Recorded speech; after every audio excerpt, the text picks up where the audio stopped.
This is a powerful and heartbreaking prompt.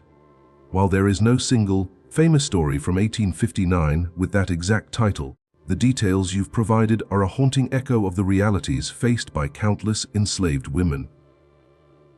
That year sits at a pivotal moment in American history, on the eve of the Civil War, and the themes of beauty as a curse, the cruelty of a mistress, and the torment of isolation are deeply explored in the literature and historical accounts from that era. To bring your prompt to life, we can weave together these historical threads into a complete narrative, inspired by the gingered experiences documented in works like The Bondwoman's Narrative, The Curse of Beauty, a story of 1859. Her name was Seraphina.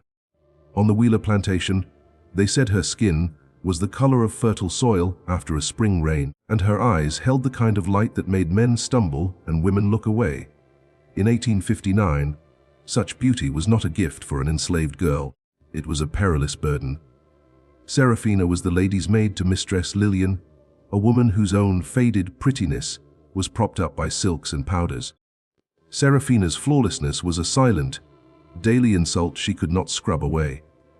The trouble began not with Seraphina, but with the master's cousin, a visiting dandy from Charleston whose gaze followed her as she moved through the rooms. He was careless with his admiration, loud with his compliments. Mistress Lillian watched from the corner of the room, her thin lips pressed into a bloodless line. She saw the way her husband chuckled along, the way Seraphina kept her own eyes fixed on the floor, a tremor in her hands as she arranged flowers. That night, the door to Seraphina's small cabin was thrown open not by an overseer, but by her mistress, flanked by two field hands. Lillian's face was a mask of cold fury. "You," she hissed, her voice trembling with a jealousy so potent it had curdled into hatred, "have become a distraction. You are a poison in my house." Seraphina was dragged not to the fields, but to a place far worse, a root cellar beneath the old smokehouse. It was damp, windowless, and choked with the smell of earth and salt, cured meat. The heavy oak door was barred from the outside. Her sentence was not a day or a week, but for as long as her mistress's wrath demanded. It stretched into 10 years. The first year was a war with madness. The darkness was absolute. She marked the passage of time by the meals slid through a slot in the door. A chunk of cornbread, a piece of fatback, a tin cup of water. She talked to herself, sang hymns her grandmother taught her, and recited every scrap of poetry the parson's wife had ever read aloud. She felt the softness of her skin turn to leather, her muscles atrophy, her beautiful hair mat into a nest. The only visitor was the master, who came sometimes in a drunken stupor. He never looked her in the eye, just threw her an old sack for warmth and muttered about his wife's hysterics. He was a coward, too afraid of his wife's rage to defy her, too ashamed to admit what was happening. He was a prisoner to his own weakness, just as surely as she was to her chains. Years blurred. She learned to navigate the dark, to find the contours of the dirt floor, to know the scurry of rats from the slither of snakes. She dreamed of sunlight on her face, of the smell of honeysuckle, of running. She built a world inside her head, a fortress of memory and hope that her captors could not touch. "Those to whom man teaches little," she would whisper, recalling a forgotten lesson. "Nature, like a wise and prudent mother, teaches much." In her solitude, she learned everything about resilience. Outside, the world convulsed. The year 1859 came and went. John Brown raided Harper's Ferry, the nation teetered toward war, and on the Wheeler plantation, the whispers grew. A young house girl new to the service dared to ask about the locked smokehouse. An old cook, who had known Seraphina, hushed her with a fearful glance. But the story, like water, found its way through the cracks. It reached the ears of a new overseer, a man from the north with no loyalty to the family's dark secrets. He saw not a ghost story, but a crime. In the spring of 1861, as the first shots of the Civil War were fired, the overseer made a choice. He unlocked the heavy door. The creature that emerged was not the beautiful girl of a decade before. She was gaunt, her eyes wide and wild, blinking against the unbearable light. She flinched at the sound of her own name. The other slaves on the plantation, Many of them knew, drew back in fear and pity. But the old cook, her eyes streaming, stepped forward and wrapped a shawl around Seraphina's thin shoulders. She took her to her own cabin and began the slow work of washing away the dust of 10 years, braiding her hair and coaxing her back to the world of the living. Seraphina rarely spoke of the darkness, but sometimes, on nights when the moon was full, she would sit on the cabin steps and look up at the sky, her face bathed in the light she thought she'd never see again. The Civil War would eventually bring freedom to her people.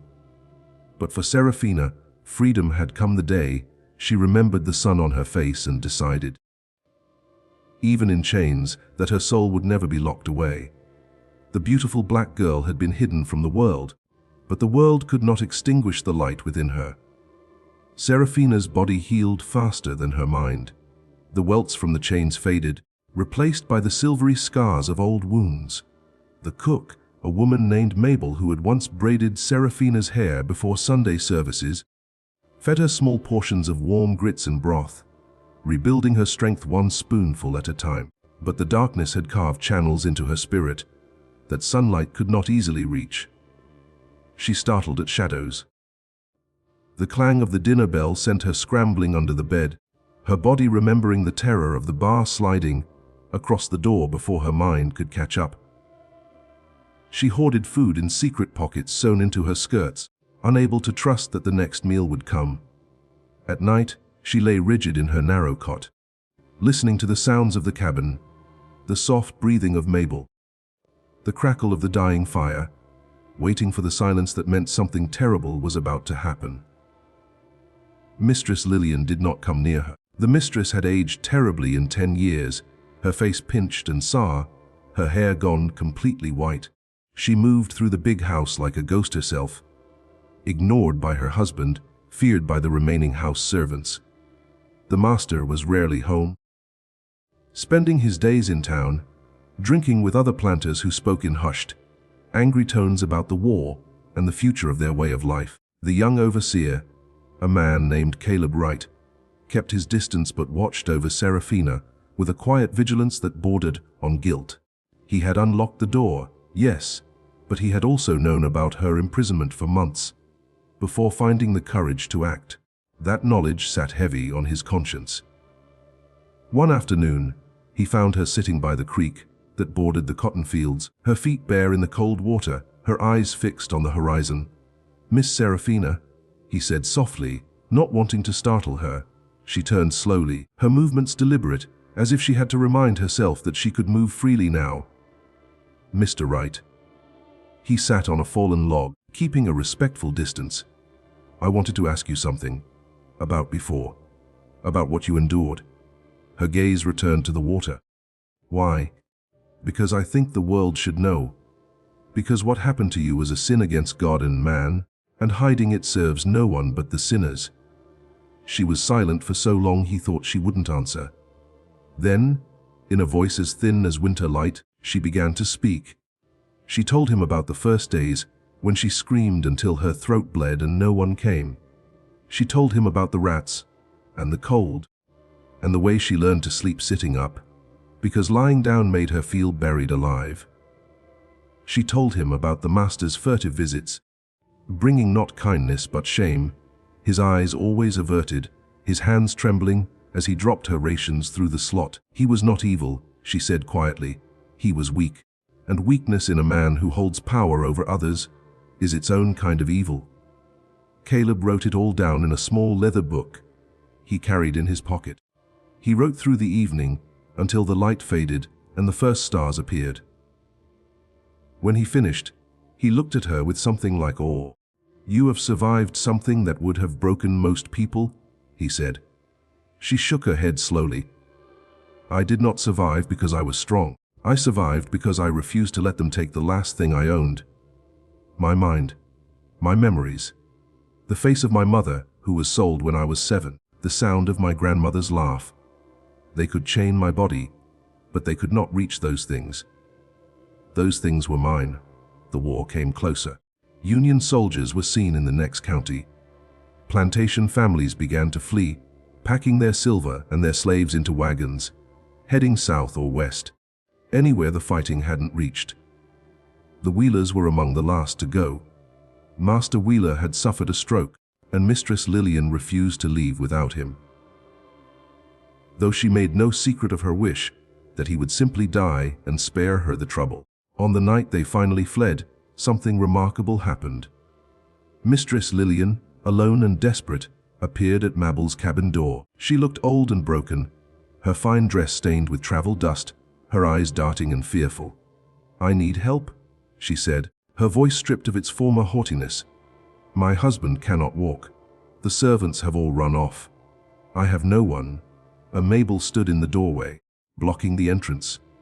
Behind her, Seraphina sat in the shadows watching. "You have no one because you made sure of it," Mabel said flatly. "You got what you wanted, Miss Lillian. A house full of silence and empty rooms. Now you can enjoy it alone."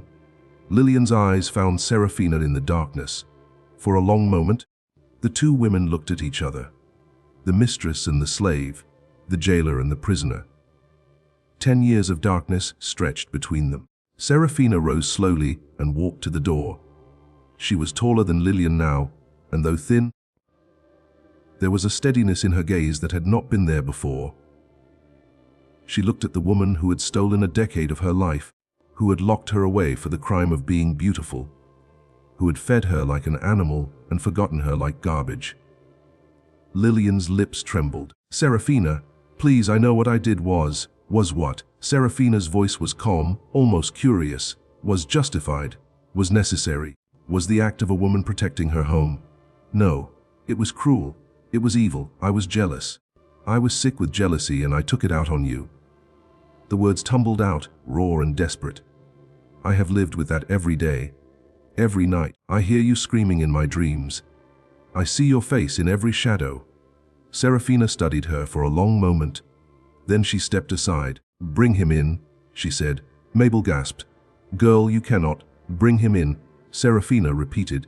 "We will help him, not because she deserves it, but because he is a human being, and because we are not like her."